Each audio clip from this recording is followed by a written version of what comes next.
welcome back another episode. Don't forget to subscribe. In the second season of The Lord of the Rings of Power, Sauron has formally started dispersing his titular rings, starting with the 7 dwarf rings. Since this is the first adaptation to examine the Dark Lord's rings of power in this way, it goes without saying that this is a huge part of what people have been waiting for in the Prime Video series. The excitement can begin now that the Dwarves have their 7 in Rings of Power Season 2, even though Sauron had no direct role on the design of the 3 elven rings in Season 1. The essence of Sauron's gifts is known to viewers of the Lord of the Rings films, even if the manufacturing and distribution of the Dark Lord's Rings of Power have only been shown in live action in Rings of Power. These rings were created by Sauron and distributed, giving the impression to those who received them that they were gifts from his pure heart. Since the Dark Lord constructed his one ring to govern over and influence all the others, it goes without saying that they were being duped. The wearer's talents are amplified by the rings of power on the surface. This meant that the dwarves' mining and crafting skills advanced to an unprecedented level.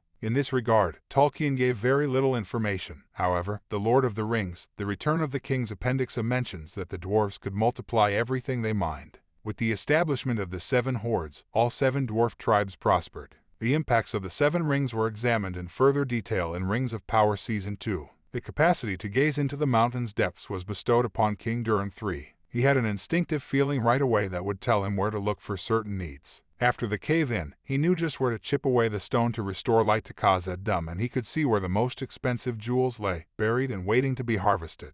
But it's clear from Rings of Power that King Durin became unduly self-assured as a result of his ring. Though he couldn't see the Balrog beneath his feet, he thought the item would alert him to impending peril. To gain authority over the leaders of Middle-earth, Sauron distributed his Rings of Power. According to Lord of the Rings, the Dark Lord gradually transformed the kings of men into his ringwraiths by controlling them via the 9 rings. That being said, the 7 dwarf rings functioned rather differently. Because of their legendary toughness and stubbornness, the dwarves are a race from Middle-earth that Sauron was unable to subdue with the rings. Still, his influence took a toll on the dwarf lords, and they were steadily corrupted all the same. For more videos, subscribe.